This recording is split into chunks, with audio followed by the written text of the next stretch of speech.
Game over, man. Game over. Johnny. You're gonna need a bigger boat. Why so serious? Roll out. I am Iron Man. This is a tasty burger. Welcome to the In Session Film Podcast. Hello, and welcome back to another episode of Chasing the Gold. I am Erica Richards, and I'm here with my co-host, Shadan Larkey. Hello. We got the girls back together. I'm so happy to have you back. I know. It's been way too long. I don't know how many episodes it's been, but it's been way too long. Things have been crazy busy. I don't know about for you, but this time of year is like insane for me. So, I'm glad to be back and chatting with you. Yeah, I've been traveling a lot, so I'm glad to be back at my home base. And also, funny story, my computer lighting is like completely off, so I don't know what color I am right now. But in real life, I'm burnt to a crisp because I went to Florida and was not smart about my sunscreen usage and got like third-degree sunburns. So, well, I think you look great. You look tan to me, which I'm jealous because I feel like I'm still so pale. What were you doing? It in was Florida? a painful. A family friend of mine got married, so it was a great reason to go to Florida. But it's been painful ever since I got back. Well, I think you look great. You look like you're super tan, so I think it works on this end, on my end. So, it's good to know. Yeah, I just got back from a Boston and Salem trip not too long ago. I'm wearing my Salem shirt. I don't know if people can see it, my witch shirt, but nice. But yeah, that was super fun. I don't know if you've ever been up there, but I highly recommend. Did all the Hocus Pocus filming locations, which is like, I'm a cult follower of that. It's a classic for me. So Boston in particular is like a bucket list trip for me, and I really want to go in the fall so I could see all the colored, because in Texas that's like not an experience that we have. So hopefully this fall I'll get to go. But I loved following your trip because I think you did like a donut tour or something. And I was like, this is why Erica and I are friends, because that's totally what I would do. Well, you know what's funny about that is so it was my birthday trip, and my boyfriend's sister-in-law got me that donut tour as like a birthday gift. So it was awesome. It was so cool. It was like a walking tour as well as like a donut tour, and it was so fun, and it was just us and like one other group. So it was like really cool, and it was like also like a walking history tour, and yeah, we loved it. We had so many donuts, and we got to, do a little bit of like historical things, which was really cool. And it ended in the North End in Boston, which is their Little Italy. So I highly recommend when you go there, you go to Little Italy. It's a really cool part of the town. And then, so we like ate donuts all morning, and then we like walked around Little Italy a little bit more. We did like also like the Paul Revere house is like right there. So we did that. And then we like waited for an Italian restaurant to open up, and then we went and had like pasta and pizza. So it was just like all eating really good, and like, yeah, it was super fun. And then we did Salem, which I highly recommend especially if you go in the fall. It'll be crazy. Oh my gosh. I actually want to go back during Halloween time. Not this Halloween, but next Halloween. I'm planning to, so I will let you know. Yeah, I know, right? Well, happy belated birthday, friend. Thank you. What a great way to ring in like a new year. It was a great trip. So, well, now that we have settled back in at home, I assume you're back at home. I'm back at home. Yes, I'm not sleeping on couches anymore. I'm sleeping in my own bed. Yeah, you left Austin finally. Yes, I did. So I know you and I have been trying to see all the new things that are coming out, but today we're going to just focus on, we're in our Zendaya era, and we're just going to focus on the two hot movies from her not from her, but with her, that came out this year. So Dune Part 2 and Challengers. And I think we're going to have a lot to discuss, because I think we're just going to have a lot with this one. So I don't know about you, but like So I'm not huge on like science fiction or like that kind of like genre. It's one that I'll watch, but like I don't necessarily seek it out. But I remember being really, really excited for the first Dune. I like read the book, which I don't know if you've read the book. It was like, you did? Just the first one?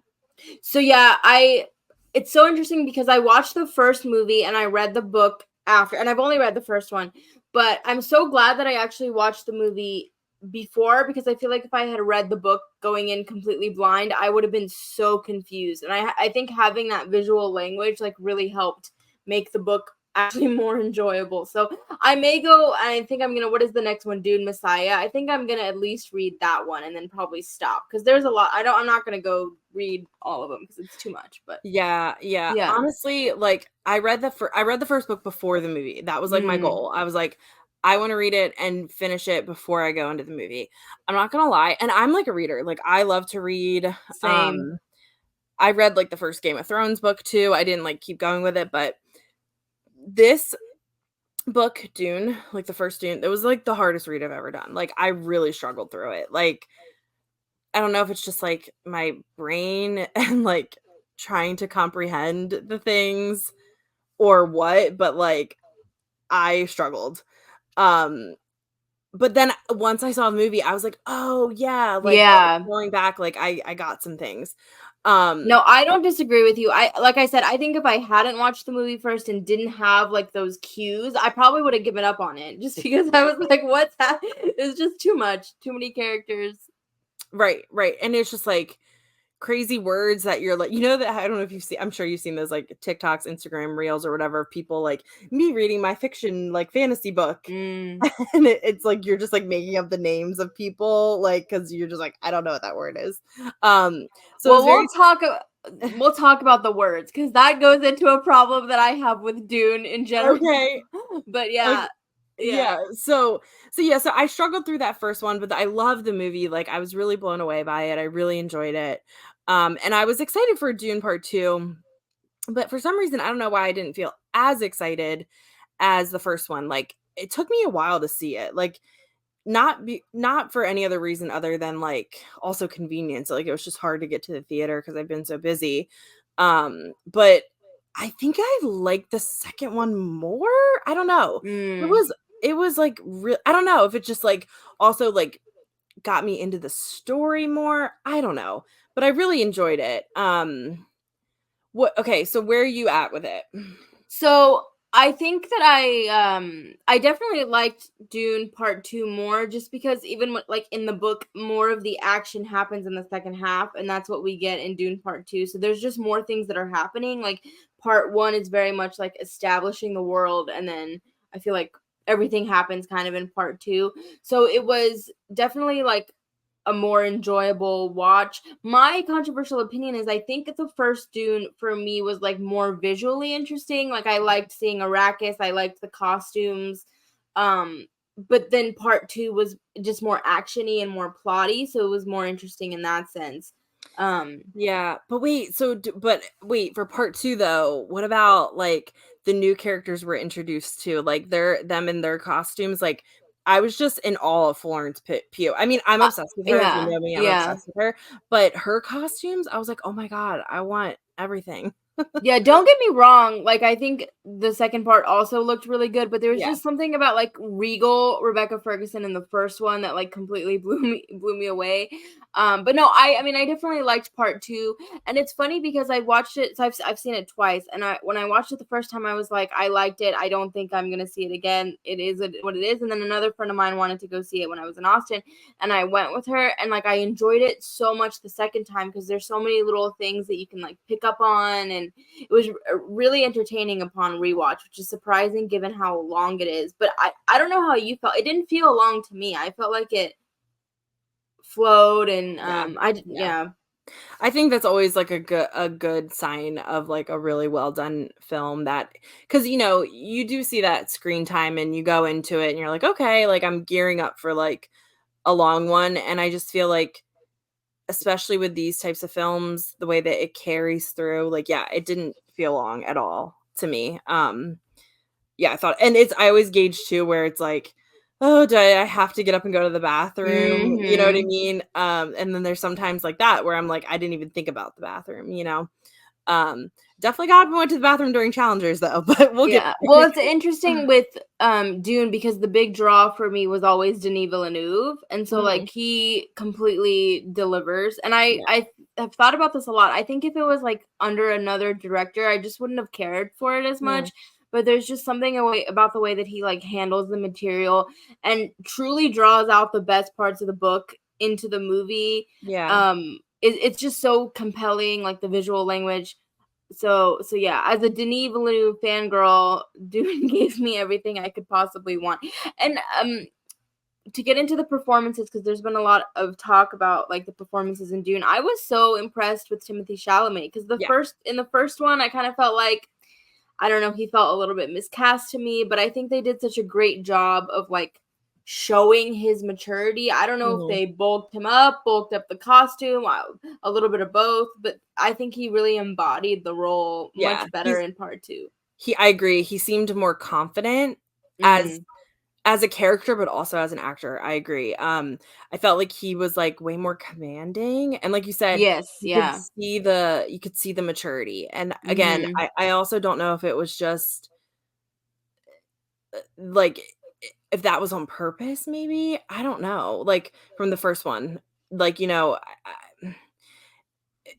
as an actor too, though, I felt like was different than he was in the first one. So I definitely agree with you there. But going back to director, do you really quick, do you think he'll get a nomination? And do you think that they put like I definitely think they pushed this because remember, wasn't it supposed to come out in November?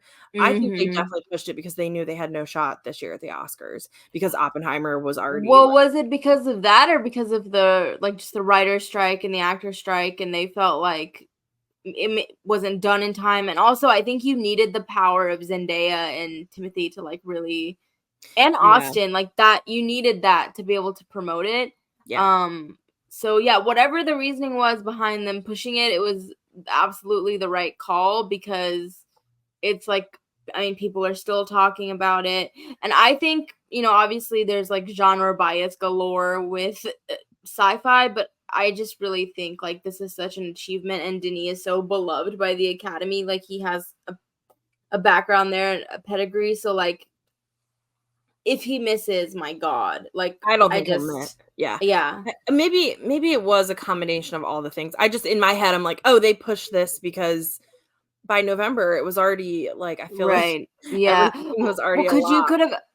could you have imagined how exhausting like the Oppenheimer versus Dune Part 2 discourse would have been? Like people would have been taking sides. It just would have turned into, I'm so glad we didn't have to if there was one positive that came out of everything last year, is that we didn't have to deal with exhaustive fanboy culture. Yeah, because I think that if you ask me, I think that's definitely part of it, a huge part of it. But it could be the other things too, right? Like you said, the writers and actors strikes and all of those things. Didn't stop Oppenheimer though. So I don't know.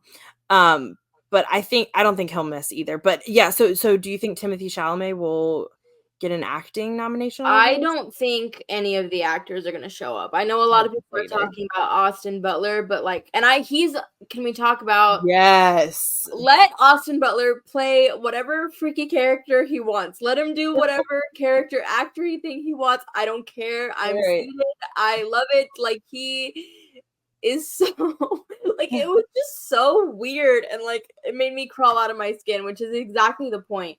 But he is phenomenal, and if he wants to cover up his eyebrows or do whatever he wants, that's great. But I don't think I just don't think that. I think above the line, sort of in terms of nominations, we're probably looking at picture, Denis, and adapted screenplay. What about sound? Well, I mean, sound, visual effects, Oh, but okay. just in terms of like the top tier, I just don't think like it's gonna get anything for acting. But definitely like sound, cinematography, visual effects, costumes, makeup, editing. Like I mean, this is gonna be a juggernaut. I would say close to 10 nominations, probably. Right. And it's gonna be one of those weird ones where it's gonna get so many nominations, but like you said, no, I also don't think any of the acting will stand out. I could be wrong. We could be wrong, but I'm in agreement with you that I think that all the performances were really good. And also, okay, wait, Austin Butler, incredible, chilling, that whole like all of that. I was so like enamored, but also creeped out. I don't know. It was like I was being pulled like with my feelings. It was weird. I don't know. But Who was the other oh wait, who was I gonna just talk about and I just lost it? Oh, I wanna know how you felt about Christopher Walken, because I've heard like multiple different things about him showing up. Did you feel like that took you out of it? Well, here's the thing. So the Padishah Emperor is kind of one of my favorite characters in the book, and I was Okay. really looking forward to seeing what they did with that character. Did And you I know kind it of, was gonna be him? I had been Oh, following the casting pretty closely. okay. So I had been looking forward to seeing what they were gonna do, and I was a little bit sad that like he wasn't more involved. But looking back, I'm like maybe it was probably for the best. Like if there was Yeah. more of him, it would have taken me out probably, or like led the film into like a different, maybe I don't know, campier quote unquote direction. So I don't know. I would have liked to see more of him just to see what it would have been like. Right, You know? right. I remember being in the theater because I did know it was gonna be him and being like, "Oh my god, Christopher Walken." But I guess that is kind of part of like taking me out of it. I don't know. But I like meant it in an enjoyable way, but then I felt like people maybe I'm like my opinion swayed a little bit because people were like, "I don't know. I don't think he was the best casting." And I'm like, "Well, I don't think he was awful. Like I still enjoyed him in it. I don't know."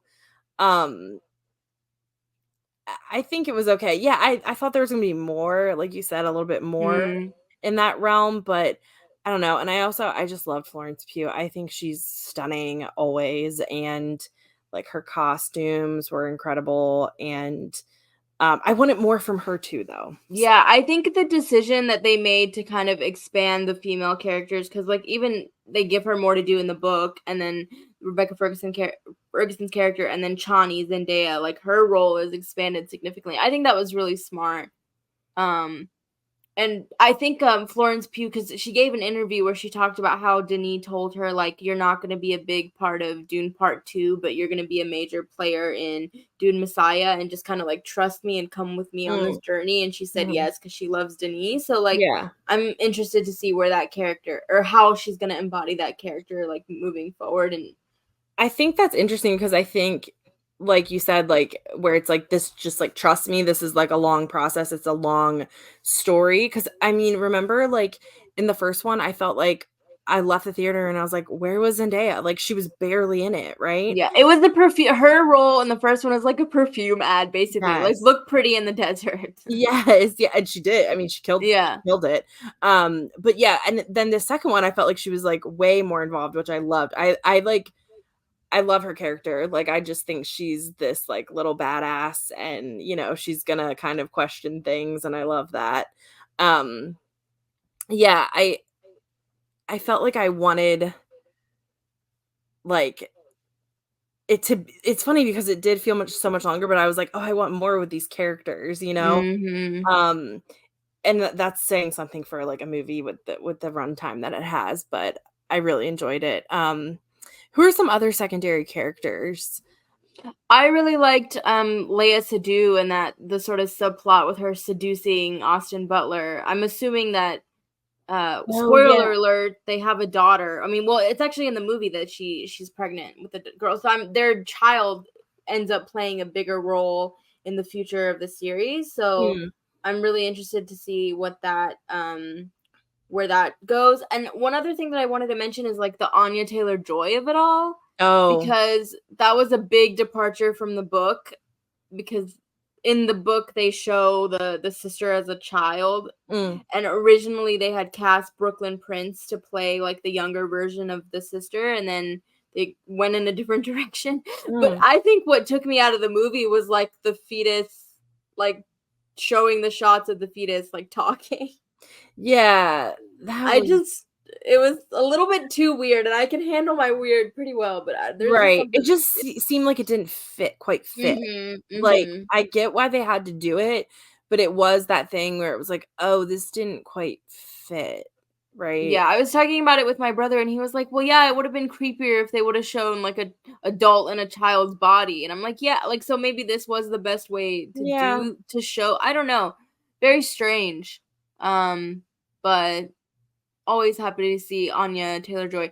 This is what I wanted to mention, sort of the struggle that I have with Dune in general, to go back to the language. So I'm Persian, obviously, and a lot of the Dune world is inspired by the Middle East and like Persia in particular. So a lot of like the words that are weird are Persian words. So it's weird to watch the movie and like they'll like mention a word and I'll be like, I shouldn't hear that in this context. But anyway, so it's like, wait, so do you know what the words mean? Do you understand it as something yeah, different? like, well, no, I mean, they mean what they mean in the movie, but it's just weird when they're like throwing in these Persian, Persian words and there's Arabic words and stuff. But it's like, it's weird to watch a movie that is, based on brown people or meant to be about brown people and then have a lot of white people. I don't know how to feel about that. I haven't really, because I do love the movie and I love what it turned out to be, but I'm also thinking like, okay, if you need to have your main stars be stars, why not have more of your background actors be Middle Eastern, or have more of your background like influence from like costume designers or just more involvement. Even having like Hans Zimmer, he did have people on his score that had Middle Eastern heritage, but he's the one that gets the Oscar glory, right? He is the one whose name. So I feel a certain type of way about it.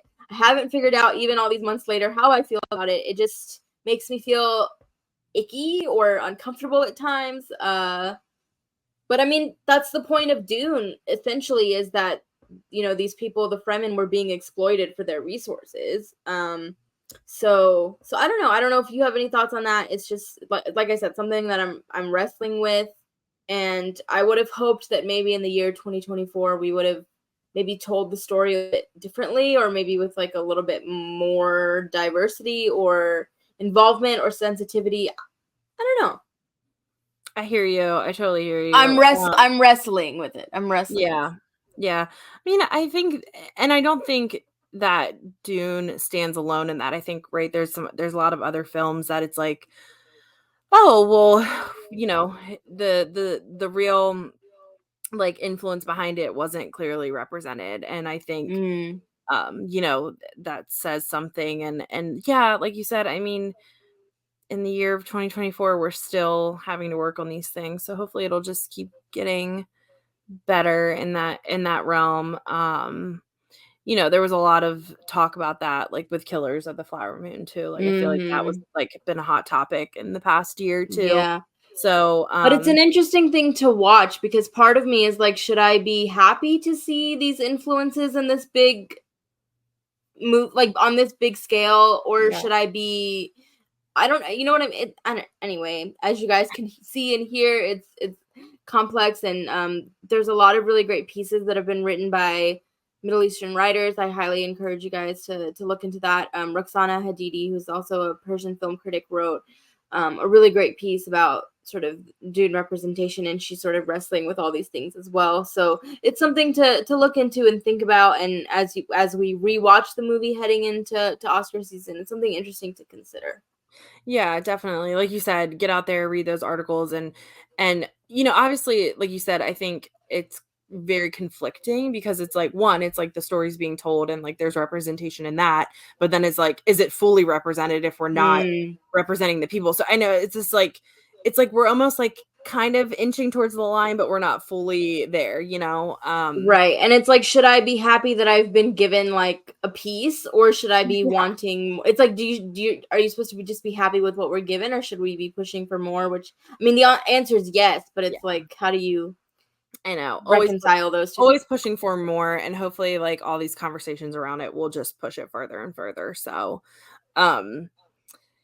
yeah, but okay, so what else with Dune? Like obviously the sound was incredible. The visuals are stunning. I don't know about you, but I was like, why the cinematography, my God. Yeah, why am I feeling some type of way about riding a worm? Like, I don't know. It was just, it's very like, it's always like something to be said when a director, a cast, a cinematographer, a composer can get me feeling some type of way about something that is so outrageous that, there's something to be said for that. Also, it was funny because so Tyler, my boyfriend, and I, we went and saw it together, and then we were like texting his brother afterwards because his brother is reading like all the books, and we were like, okay, real question. Well, he asked me first because he's like, oh, you read the first book, like, do you? And I'm like, I don't remember really any, like, I remember certain things from it, but not enough to like somebody to ask me a question about it. But he was like, real question, how do they get off the worms? And I'm like, yeah, like when they're riding the worm, like does the worm just like slow down and stop and like park for them? Like what happens there? Park for them. Like No, I just have this image of a worm trying to like parallel park or something. well, you think about it, right? Like you see them come out of the sand and it's like so crazy and it's like so aggressive. And then that whole thing, like that scene, honestly, with him riding the worm was like so intense. I was literally on the edge of my seat, like holding my breath. And then it's like over and you're like, how did they get off the worm? Am I the only one that was like thinking, like, were we the only ones thinking about that? Or it was like, I had a lot of questions about the suit and like the Mhm. recycling of the bodily. I was like, how does that work? Like, I couldn't. Yeah. There were some moments that were it kind of took me out of it where I was like, but Yeah. but I no, mean, the not enough to ruin anything, but it was just like, right. well, how do they get off the worm? I don't, what's that look like? You know? Mhm. But the Um, cinematography, there were so many shots where I was like, I wish I could like freeze frame. I mean, I will when I watch it at home, like freeze frame and like screenshot. There were so many really stunning. Yeah. stunning images. Yeah. Yeah, I agree. To me, I would say personally, I think the standout is Denis Villeneuve's direction and again, just being able to compress everything and show it in such a beautiful way, especially because, like I said, reading the book after even gives you a bigger appreciation of what he was Mhm. able to accomplish because it's like he was able to build this incredible world out of such complexity. Right. But the cinematography for me, just in terms of the crafts, I would say just stands. And I mean, the sound. I mean, like I said, this is just going to be a juggernaut of award season. And we've seen sort of in recent years, these films that have come out earlier are still doing really well. And Dune is going to be like still in the conversation. And I think really dominant. I mean, I know we have, Gladiator 2 and potentially some other movies, but I just don't see a movie that's going to be able to match this in terms of like execution. I agree.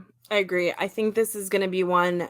And again, I think that I really am in the camp of like, this is why they delayed it. This is why they delayed it because I think they knew they were going to dominate this year. So I don't know. I think it's going to take a lot of awards. And like you said, I think it coming out so early in the year is not going to hurt it. I think that's just going to build momentum because like you said, I think Yeah. they're still going to be talking about it. So One question that I have is because one of the big conversations around part one was like, well, they're not gonna, give it this because there's part two that's coming. So like they were like, well, they're waiting for picture, they're waiting for Denis. But like now that we know that they're making Messiah, do you think that they're gonna be like, well, there's more. We don't have to give it the big prizes now. Because I mean, Dune, the first one still won 6 Oscars, so like I still think this one is gonna take home some major hardware. I could see, score winning again, costumes winning again, production design, like the Colosseum. My God, that production design is incredible. But I wonder, like, are they gonna use that as an excuse to wait and not give it the quote unquote major prizes? I think that's a good question, a good point to bring up. I think it'll really just depend on who the rest of the year comes out and like has a showing as big who can compete. Like who like and obviously we're gonna have an episode where we discuss like things that are coming out later this year and all of that. But like what do we think could compete with it? And with director. Yeah, I mean, in terms of the spectacle, the only thing that I can think of would probably be Gladiator Part 2. But yeah, I don't know, just like, and again, I just think Denis, his name has such a big draw right now, and like, there's every director you could think of was just praising the film and praising the craft, and I think that goodwill is really gonna carry through and like is really gonna matter when push comes to shove in the end, because and like this year we're not gonna have, because last year we had Scorsese and like, but this year, like, do we have as many big names that are gonna be in the conversation? I'm trying to think of who, and like I can't think of any off the top of my head. Yeah, we need to make our lists for we will. for our future episodes. But let's dive into well, first of all, before we do we have any thoughts on Zendaya and Dune before we transition to challengers? Because I will say, like, I have not watched Euphoria. I watched like 1 episode of it, 2 episodes of it, and it was so intense that I just told myself I can't. I realize it's really good, people love it, but it's not for me. I can't handle it.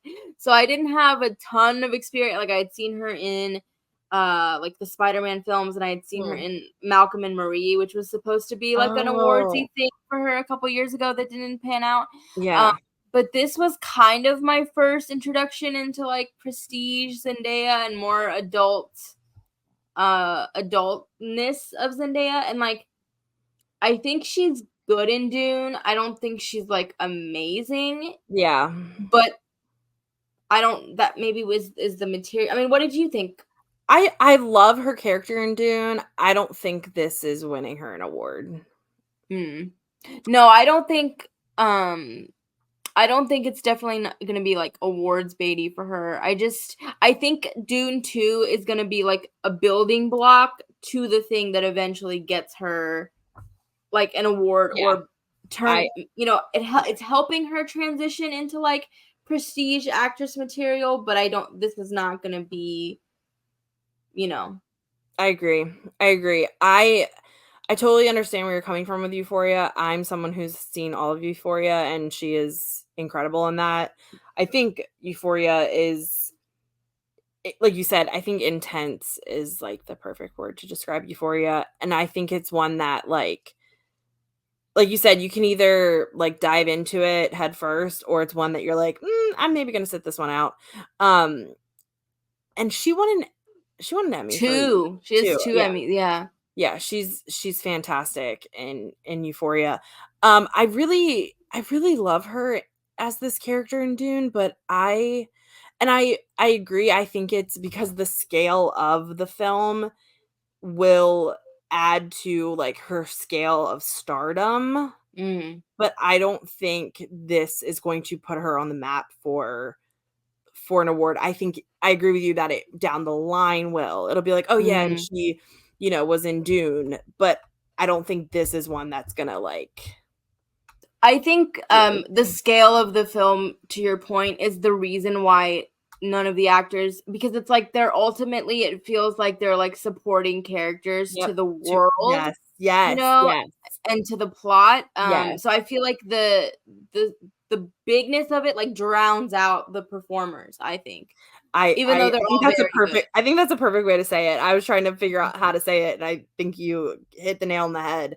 The actors and all of that is secondary. I feel, I kind of feel that way about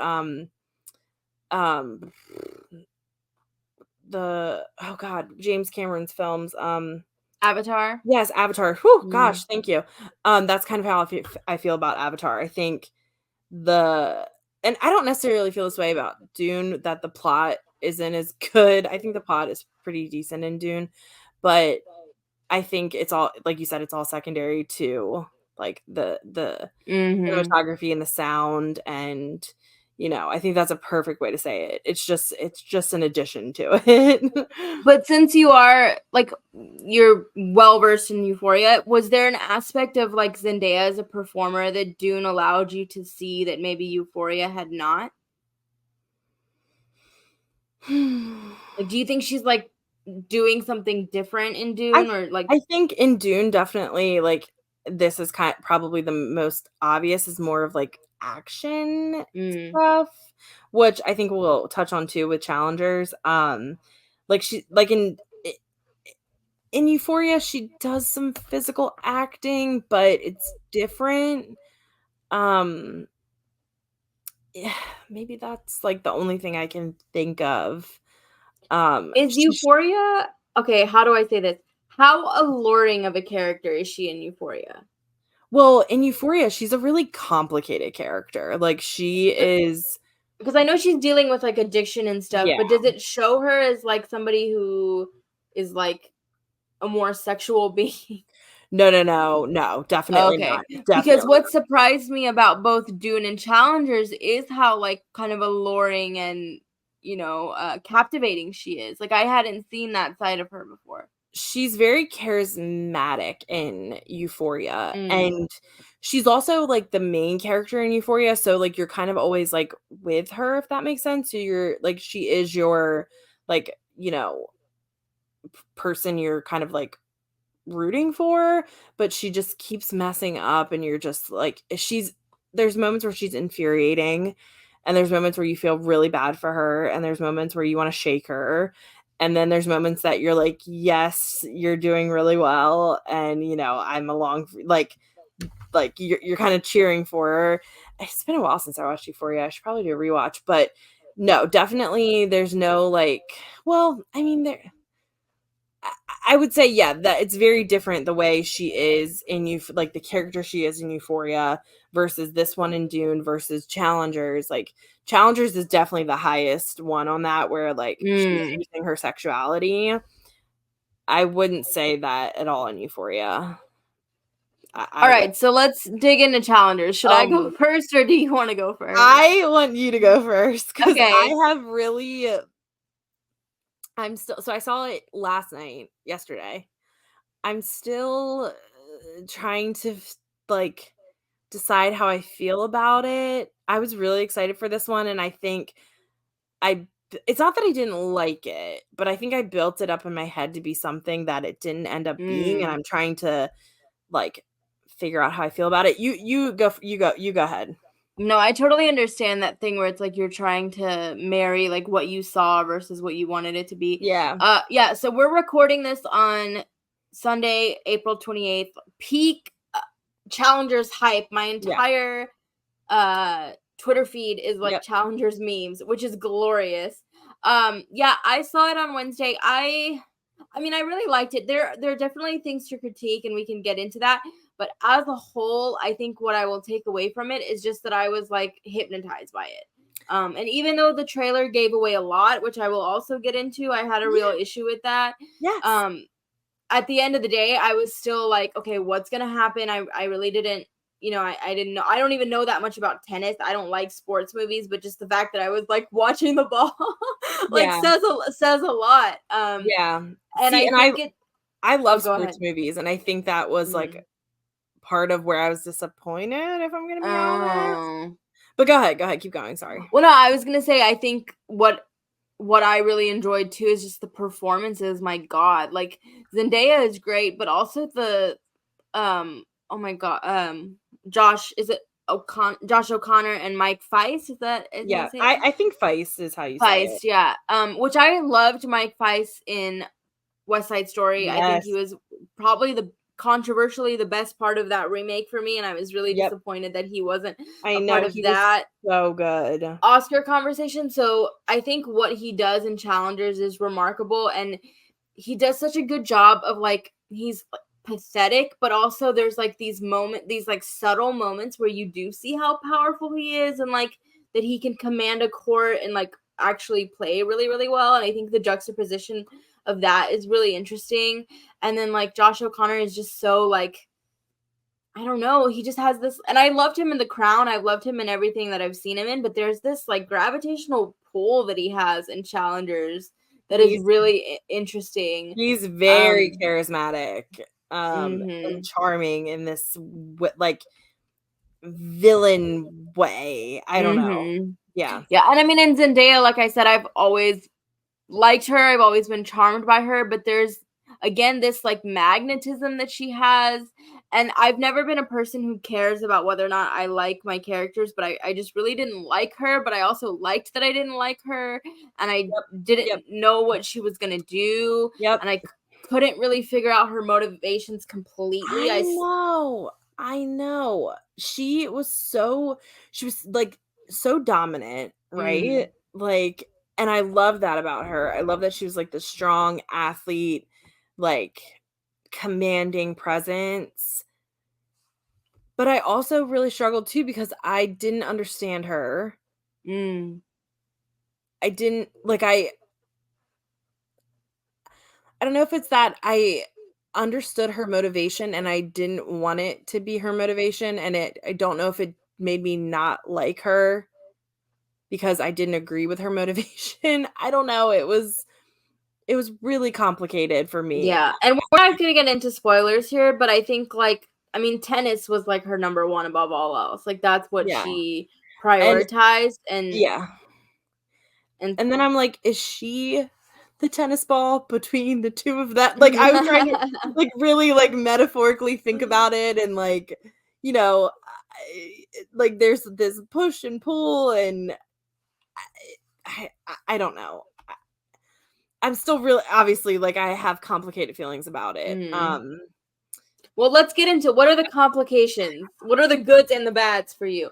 Well, I did enjoy the nonlinear storytelling. I think it really worked for this story.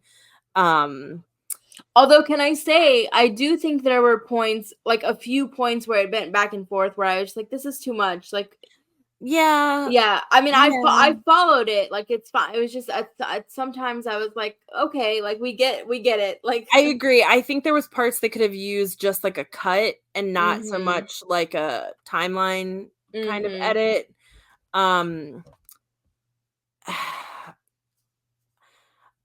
I wanted a little bit more of her story other than just like she spoiler, I don't think this is a spoiler because I think it's kind of understood from some previews maybe that, she has this injury that kind of ruins her career. And you don't really get to see much after her injury. There's like one scene and then it kind of is never really addressed again. And it's just assumed that like she didn't have a career that she thought she was going to have. I wanted more of that. I honestly thought that she was going to coach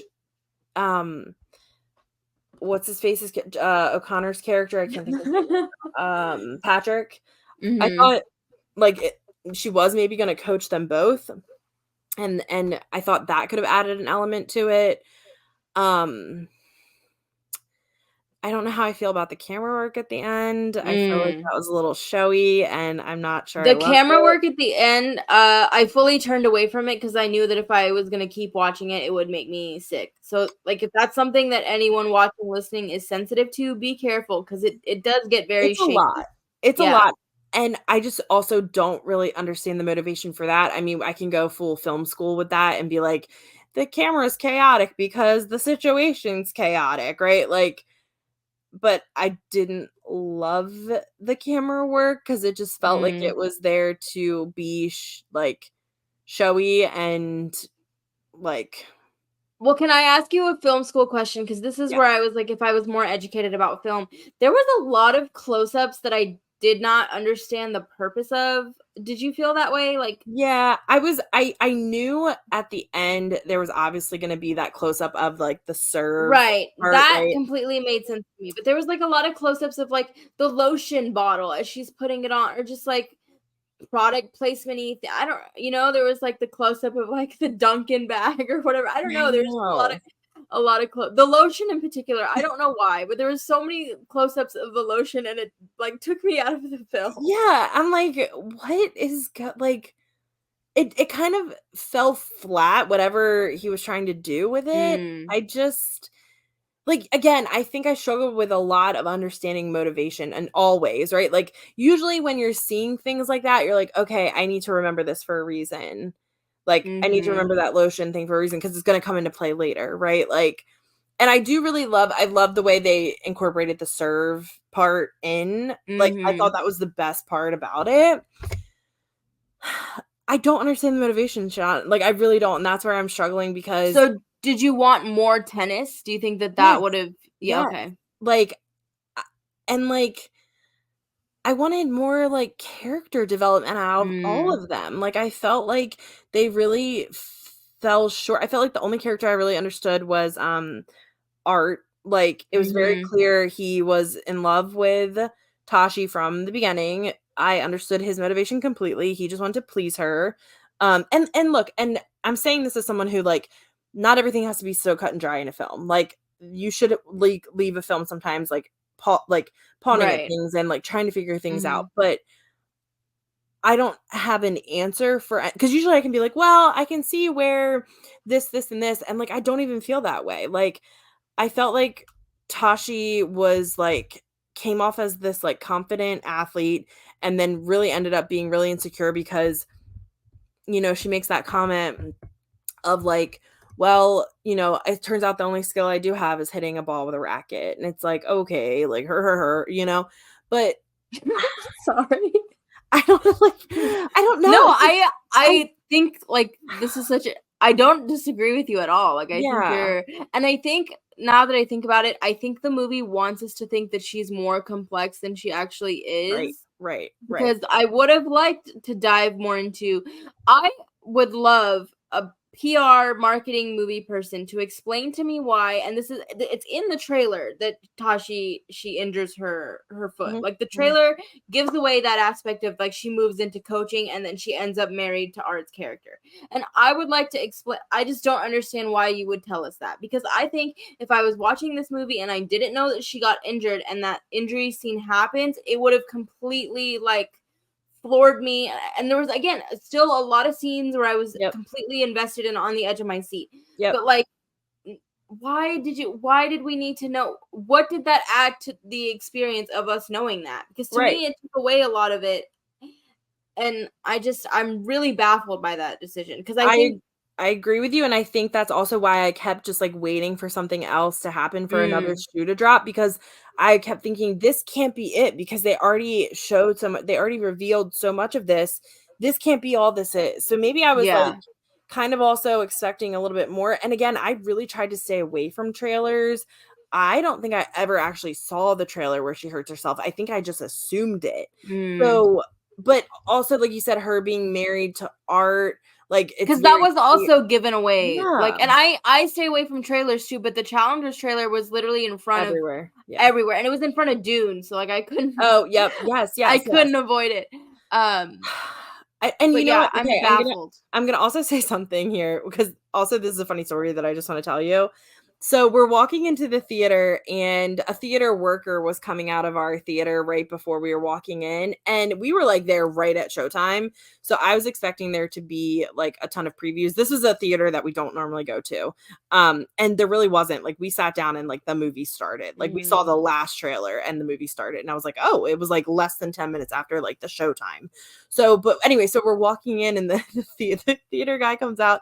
He holds the door for us, and he goes, "Be careful, it's spicy." And that was something that, like you said, the trailer gave that very spicy moment Mm. away, and that was, like, the only spicy moment in the film to me. I mean, maybe I like my spice a little spicier, but I was disappointed. I thought there was gonna be way more spice, and there was not. I I did too, and that's actually JD brought up this point brilliantly on Twitter too. I think the film could have benefited from leaning more into like the Yeah. sexuality of it, because that's what Luca Guadagnino does so well too. Like Oh one my of my god. favorite movies of his is A Bigger Splash. I feel like that's such an underrated gem of a film. But like, and by the way, these are the kinds of movies that I want from Luca. Like I want like these sexy, mysterious, like everyone's in love with each other type movies. And I Yeah. think like definitely, yeah, I was expecting more. Yeah, the spicy scenes were not spicy They enough. were not spicy. Like, we'll talk about this later, but the idea of you was way spicier than this, and I was not Mhm. expecting that. Mhm. We'll get there. We will get there. I'm riding high on the idea of you Mm. right now.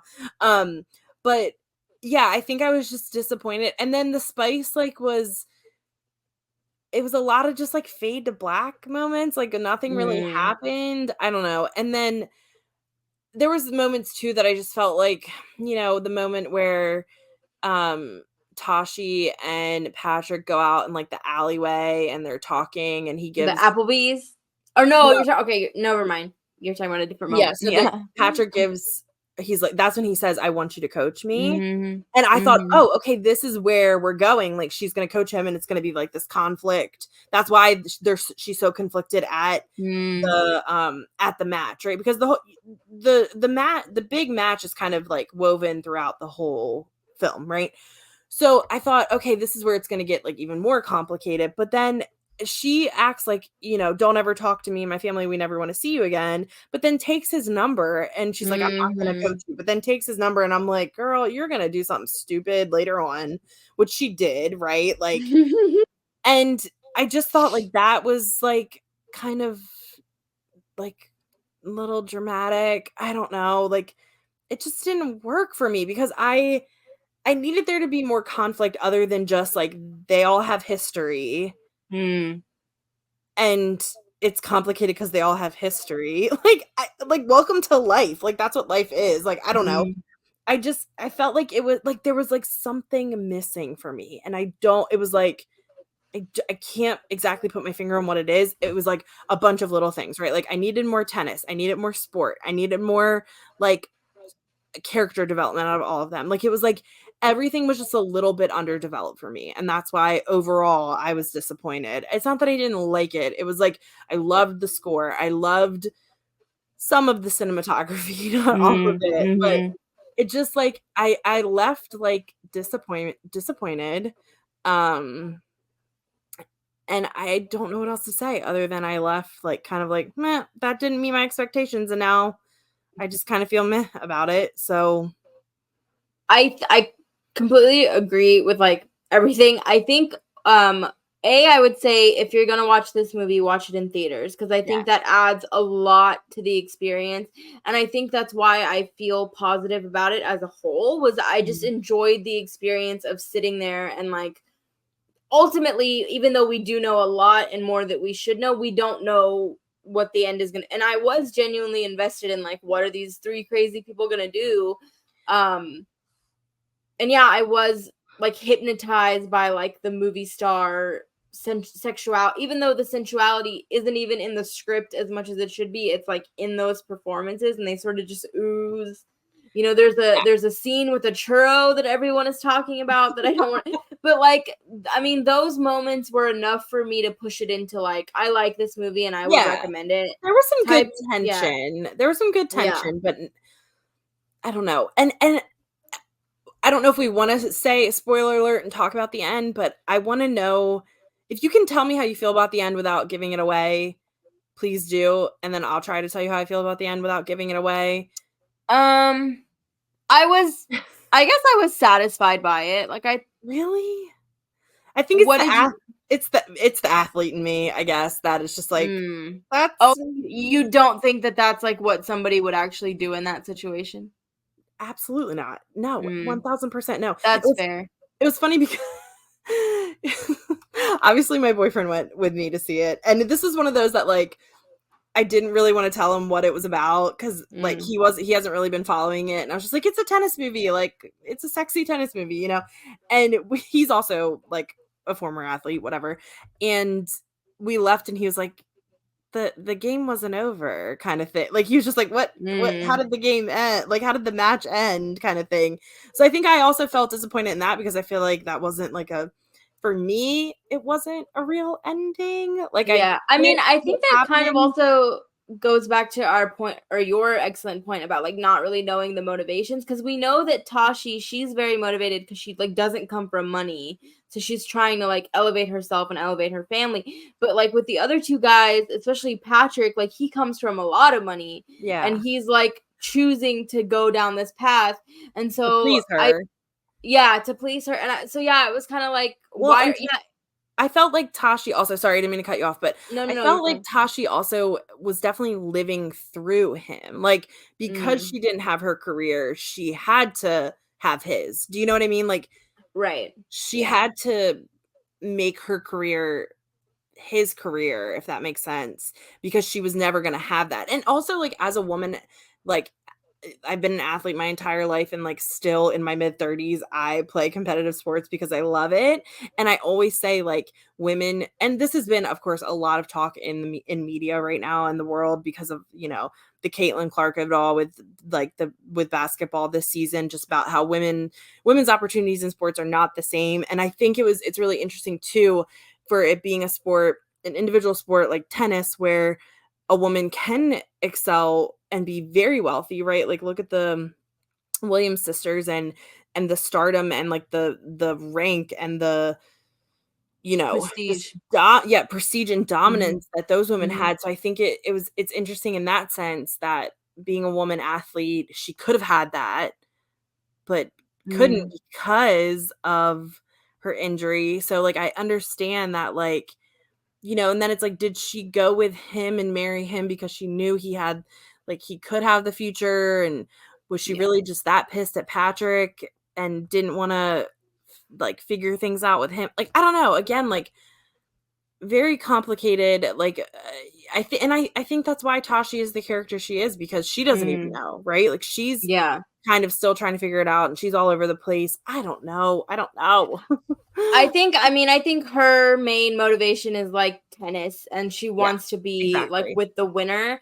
And I think she wants to be a part of a power couple. Like she Yep. wants to be like, we see that very, very clearly with like an ad that she so it's like she likes being part of like the winning team. Yes. Whether that involves her, like it's not really about love at all.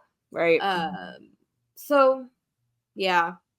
I don't know. I do have a lot to say about it. I think I will give it a second watch just to see if I like feel differently or pick up different things. Like you said, there was a lot of close-ups. Some made sense, some did not. Maybe on a second watch I can pick up something additional. I don't know. I think on a second watch, I'd be interested, because this is just what I'm thinking about. As I was saying, like Tashi's motivation is tennis, but it's like with the guys, is their only motivation her? Like I feel like Zendaya and all her star power, and Tashi, she sort of sucks up all the energy out of the room. So I'll be curious, like rewatching it, if there's more complexity to these guys than what I saw on first watch. Yeah, I think Patrick is more complex than Art. I think Art is pretty clear that he is like devoted to Tashi, completely in love. I think Patrick has a more complexity. Yeah, I don't know. But then it also seems like the competition between him and Art is a lot of it's tennis and then a lot of it's her, right? Which is why I like made that joke about like, is she the ball that's just ping-ponging in between them? But I do think that's like a big part of the film. Do you think that there's like genuine sexual desire between the two men, or is it just sort of the adrenaline of like wanting to win and wanting to win the girl? Sexual desire between the two of them, like male to male? I think that's definitely part of it. Even if it's they don't want to admit to it or whatever. Yeah. I think, yeah, I agree. I think it's definitely part of it. Yeah. I don't know. It's complicated. It's complicated. it's complicated. All right, that's a good point. Well, let's talk about the score.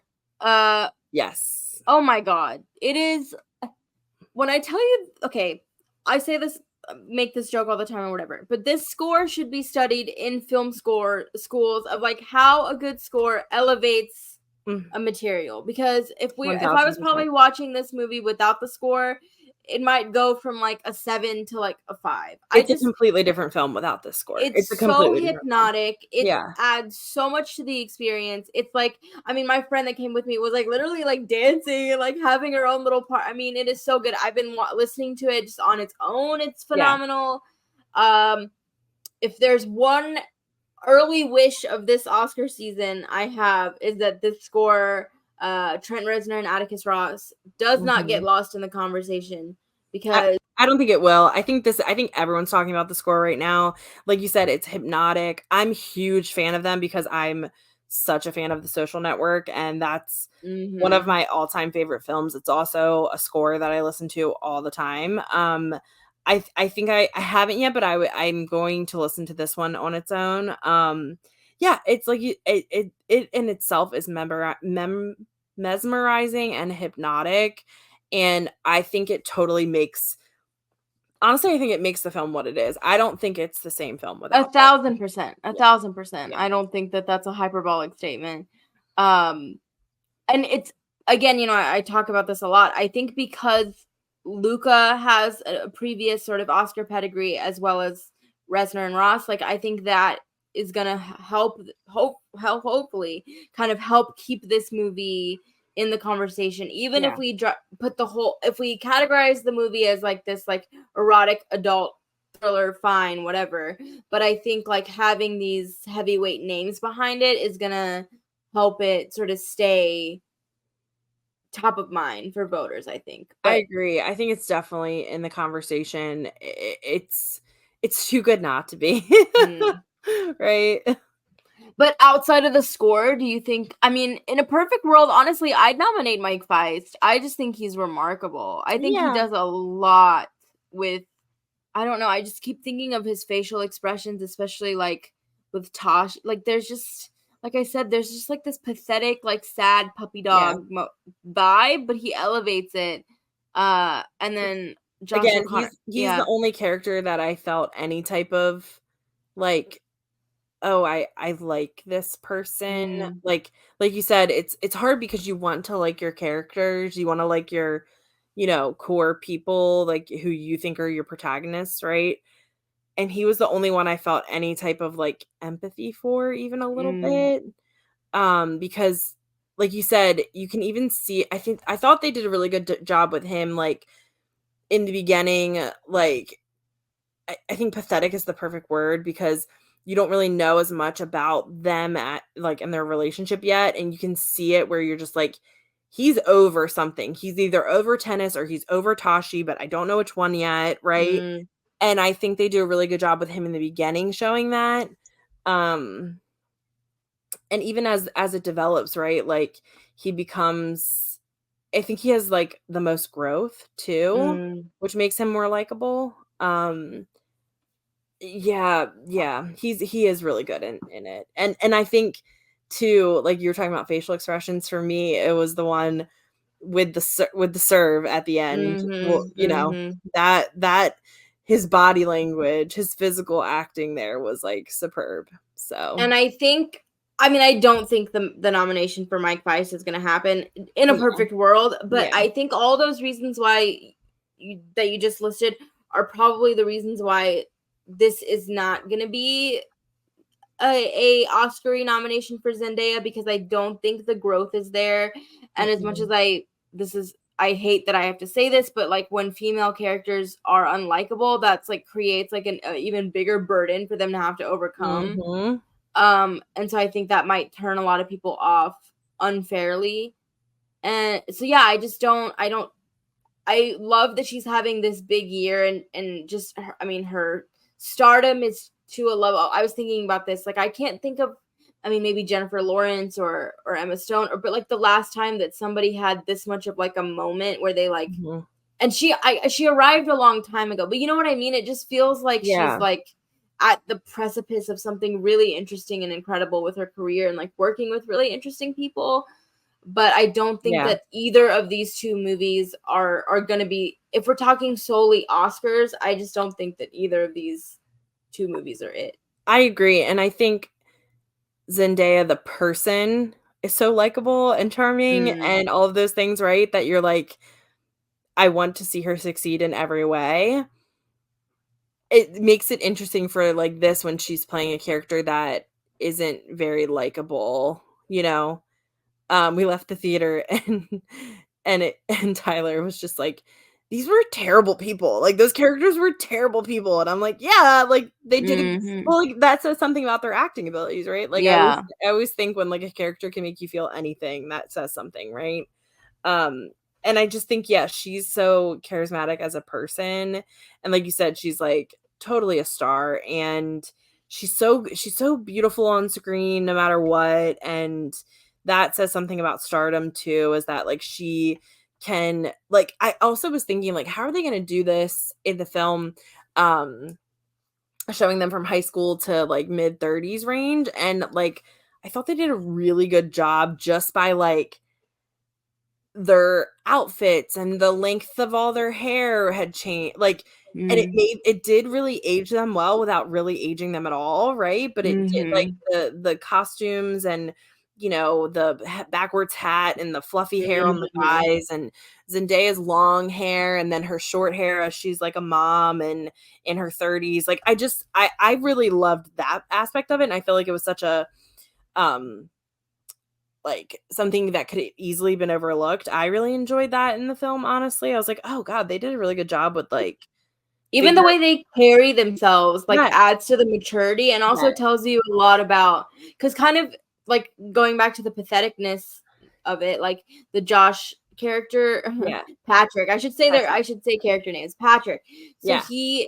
there is like this kind of, he loses his confidence as Art gains his confidence, right? Yeah. And you can see it in the way that both of them carry themselves. It's really fascinating. Yes, super fascinating. For me, the biggest fascination with that was when he comes to visit them at college, and he seems that is Patrick's peak confidence because he's playing professional at that point, and that's Art's lowest confidence, and the way that they look so different in age. Art looks like a boy, Patrick looks like a man.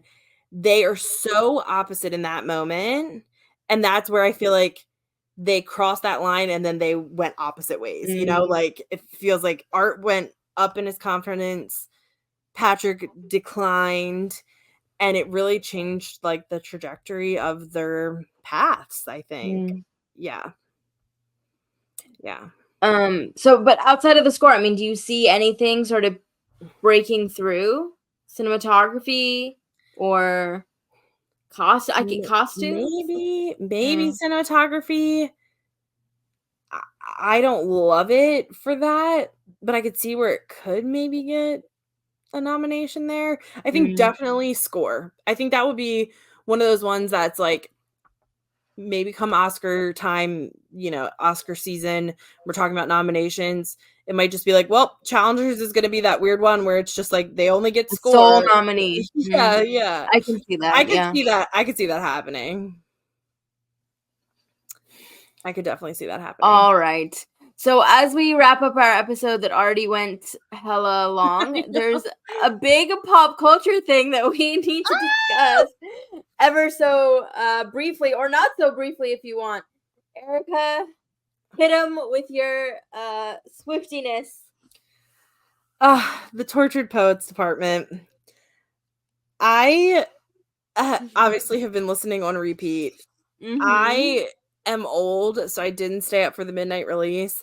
The only one that I stayed up for the midnight release was Red, Taylor's version, because that was always like my favorite album.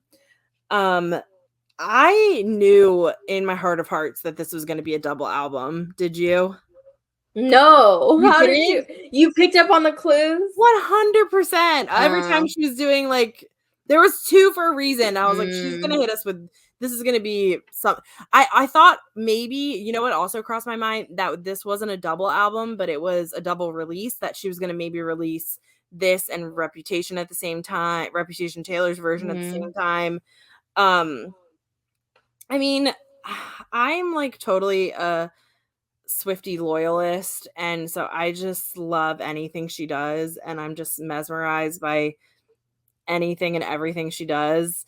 So I'm not as critical as some people, which I think it's fine to be critical, but I really struggle at making any type of list. You guys know me if you've listened to any podcast or I forced Erica to make a list of favorites. I'm terrible. You know what? I feel like we should do our top 13. We talked about 11, but I feel like we should do 13 because that's very Swift of us. Okay, but let me ask you a quick question before we get into your list. So, like, would you say, and I'm going to get into my thing, but where would you, like, do you think it's, like, top tier, mid tier? How does it overall fit into like your relationship with Taylor? Because I think that's important.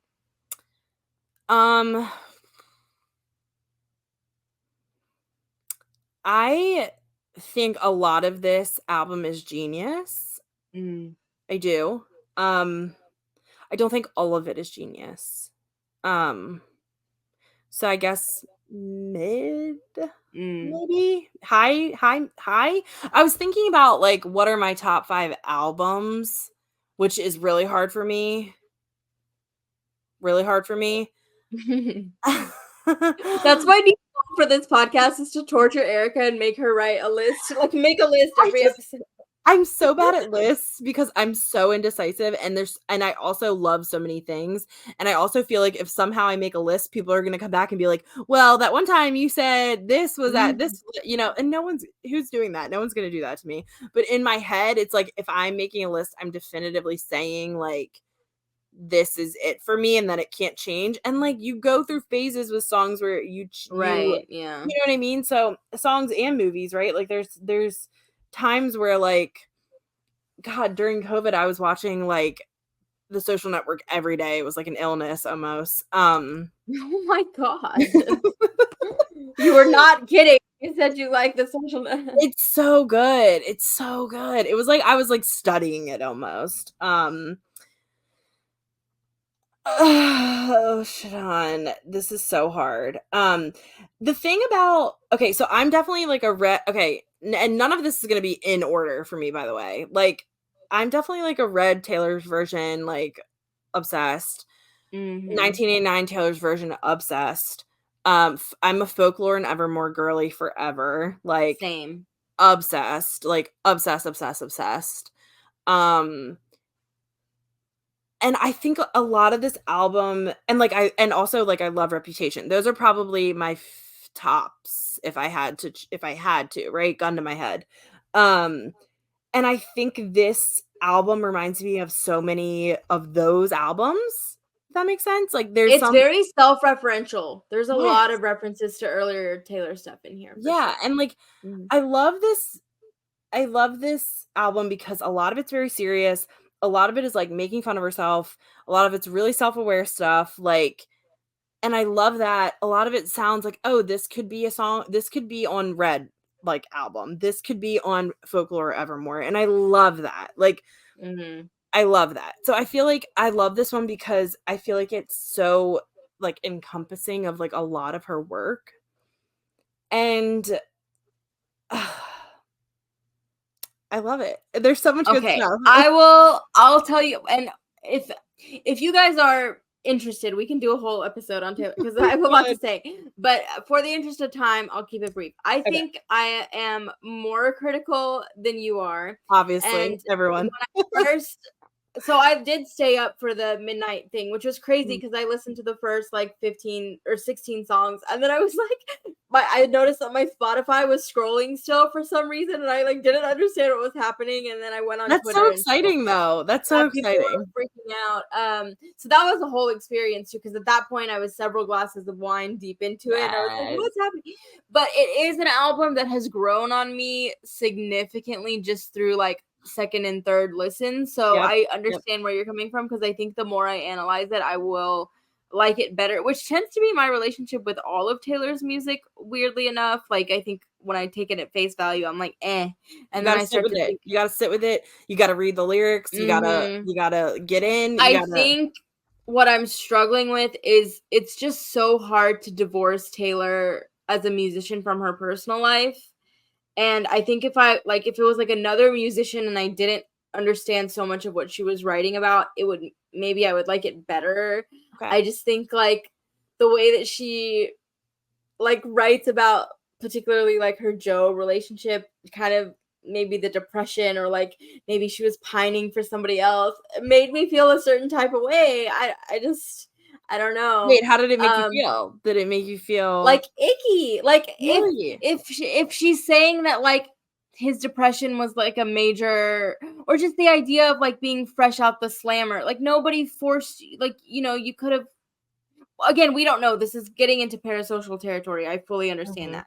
but it's like you could have walked away. You know, nobody was forcing you into that relationship that you were in for 6 years. So it's like Yeah. to kind of make it. Oh, go ahead. My thing is, I think, because people are like, oh my God, how can you relate to someone who's like a billionaire and the biggest star in the world? And I think she's relatable because she's singing about those things. And I get what you're saying, where you're like, no one's forcing you to be in this relationship. You can walk away, you know, you can leave him behind, blah, blah, blah. But how many of your friends have you said that to? Right. Like, Right. Easier said than done, of course. There's women. And that's why I think it's relatable, because I'm like, she's going through shit that like me or my friends have gone through, whether it's at different points in our life. Right. Like, but we've all had a friend who was like, why are you still with this guy? Like, leave him. And you just can't get away, you know? I don't know. So, but I think it's hard because we don't know Joe's like, we don't really know. It's like from her, she's painting a picture that like may or may not be fully accurate. And like, if I was in his position and my ex was writing these songs about like my mental illness, like that would probably be super shitty and like make me uncomfortable. So, and not, she has a right to like express her. This is her art. And her art. It's her art. Exactly. But it does. That's what I'm saying. If I didn't know as much of the lore behind it, it would probably be easier for me to just like bop along to these songs without thinking about like the deeper meaning. But then Taylor, like, she wants you to think about, that's like part of her brand. Which is why like I struggle with like Taylor the person versus Taylor the artist. But like I said, now the more that I listen to it, the more that I'm like kind of like, I think there are songs that are going to end up being like all-time favorites for me. It's just like, I think and it'll be interesting. I think what's going to be super interesting, and this is interesting with like films too, like whenever you watch like a new film or listen to like a new album, it recontextualizes everything that comes before it. So it'll be interesting to see what she does after this and how this like fits into that or stands out. You know what I mean? Yeah. You know what I'm really excited for? I don't know if I told you this, but I'm going to another concert. I'm going to another show. Which one? I'm going to Miami. Oh my, how are you getting Erica? How are you getting these tickets? Well, listen, I've been a Swiftie like literally since like senior year of high school. So I've been putting my time in, girl. I've been putting my time in. I've gone to like almost all of her concerts. So you get so everyone knows I've bragged about, like, if you watch the movie, if you watch the Eras movie, that is my show. I went to that show. That was my first show. And the reason why I had tickets to LA was because I had tickets to Loverfest in LA when she was supposed to do Loverfest there. So if you buy tickets like me and my girlfriends have for 15 years, you get priority, right? So this one though is a friend of mine who ended up getting tickets in Miami, got a pre-sale code, got tickets like just by luck. She had some people that she was supposed to go with. They had to back out. So obviously I was first on the list. So I'm very lucky, very, very lucky. Oh my God. That'll be so interesting to see how she changes the set list.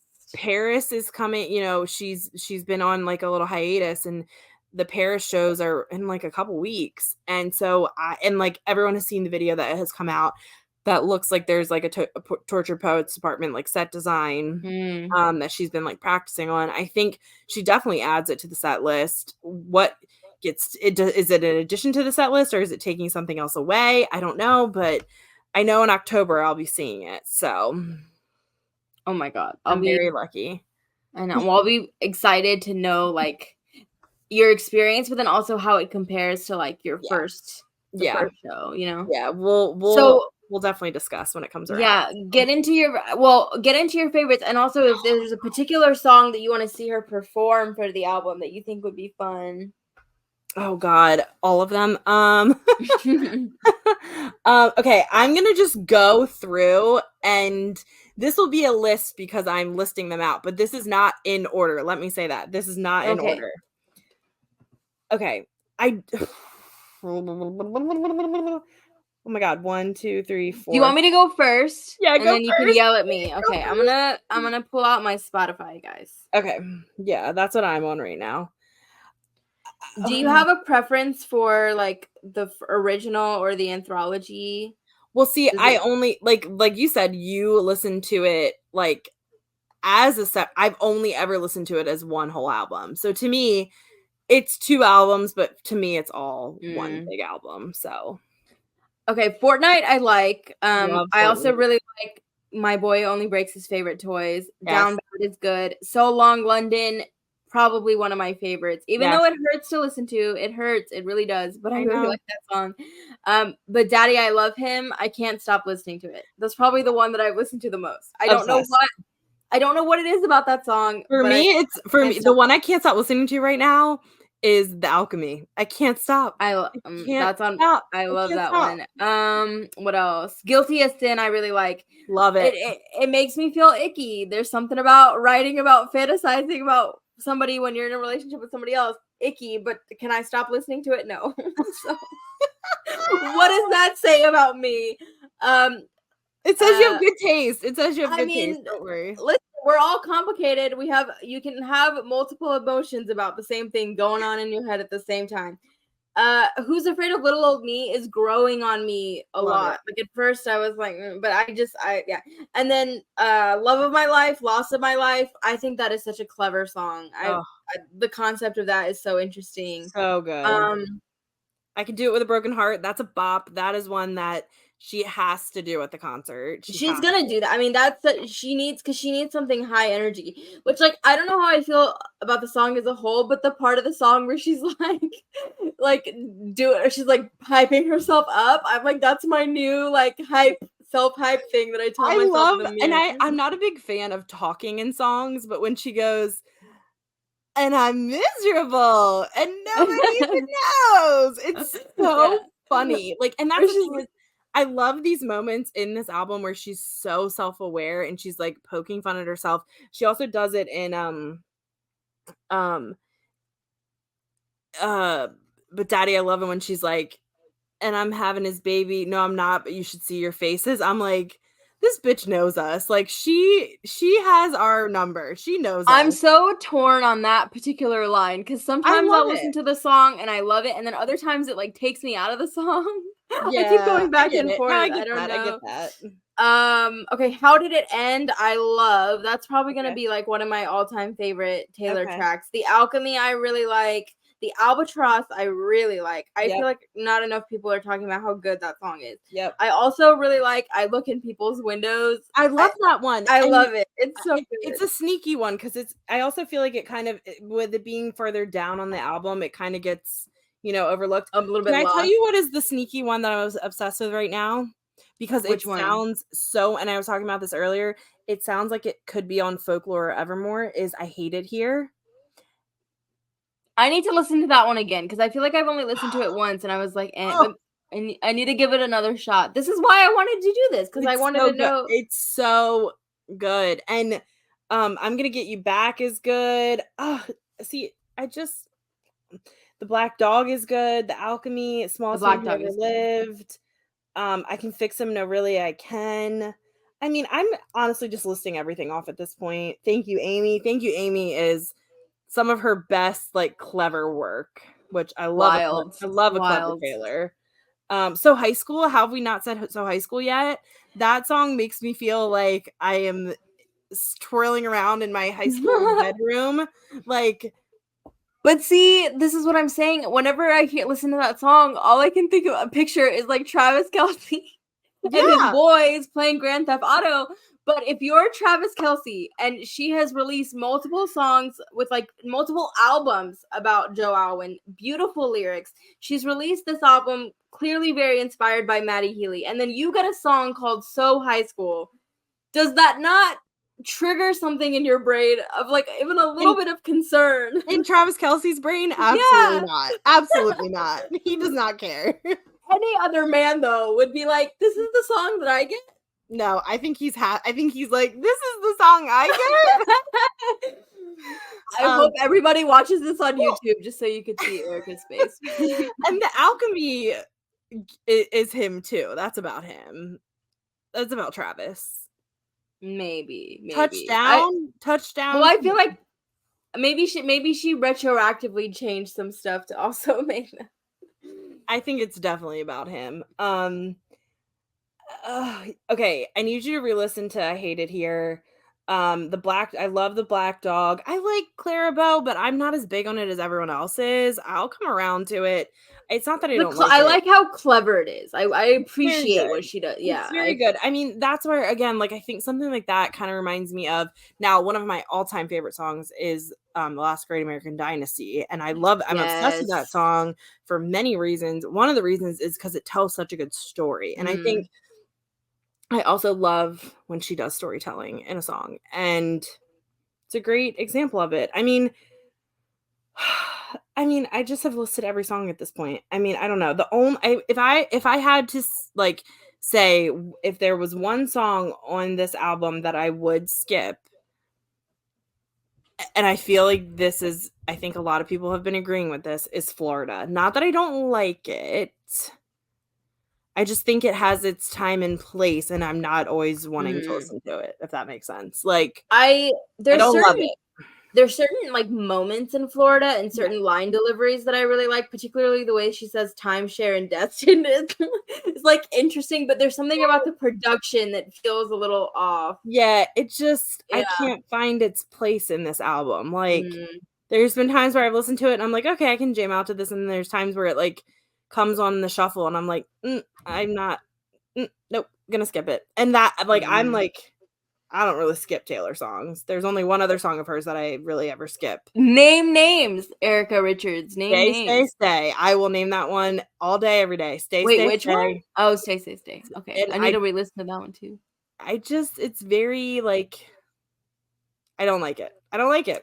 And I think the three that, or if I had to pick three for the tour, she'd probably do Fortnite, since that's the single, Down Bad, and then I Can Do It With a Broken Heart. Yeah. I agree. And maybe So High School. Oh maybe? yeah. No, she's definitely gonna do that one, I think. Because she Yeah. also knows that that's the one that people are like dissecting the most, so she's definitely gonna do that one. Well, I feel like the one I've heard people dissecting the most is But Daddy, I Love Him, because they can't tell, is it about Maddie Healy, or is it about Travis? I don't know. It's funny. I don't know if you saw that clip online. I saw somebody taking a video of Maddie Healy walking down the street, and he's like, hey, have you heard, what do you think of Taylor's diss track about you? And he's like, diss track? Like what? And they're like, the diss track in her new album that he's like, oh, I haven't heard it, but I'm sure it's good. That's such an interesting song, because I definitely take it as like it's about Maddie, but it's also like when she's saying "But Daddy, I love him," like Daddy are her fans, like she's telling people to like mind their own business, basically. But that's what I'm like. We need a whole thing, because I was getting into like the Maddie Taylor history and like all the different ways that their songs like have referenced each other through the years, and like this has been a 10-year like situation, flirtation, whatever you want to call it. Fascinating stuff. So yes, outside of challengers, my mind is Taylor Swift mush at this point. Always for me, always. Is there anything that, as we say goodbye, any final thoughts? Dune's great. Challengers was just okay. I'm having a lot of mixed feelings about it. Taylor Swift is the queen of my life and the queen of this world, and I love her.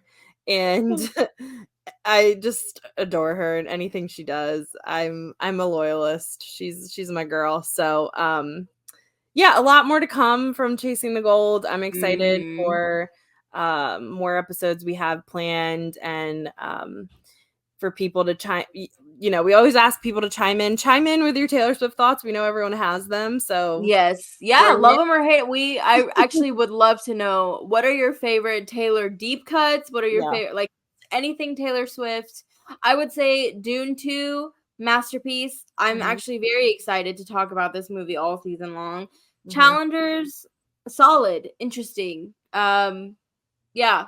And it's given me a new soundtrack, and I couldn't be happier. Yes. Tortured Poets, I would say right now, and I'm probably going to change my opinion, it's like mid to lower end Taylor, but like I said, there's some really solid tracks that are going to end up being favorites. And to plug some in-session stuff, so of course, Chasing the Gold, like, follow, review, rate, Shout out to my mom for finally figuring out her podcast situation and listening. We have merch, so get yourself some In Session merch. And yeah, we did kind of tease that we're gonna have our big like what's coming up in the year episode. If there's a movie that you guys want us to dig into that's coming out, let us know. We'd love to do that. Send suggestions and yeah, thanks for hanging out with us and thanks for indulging us in our Taylor Swift obsession. Yes, this was super fun. And we'll see everyone next time.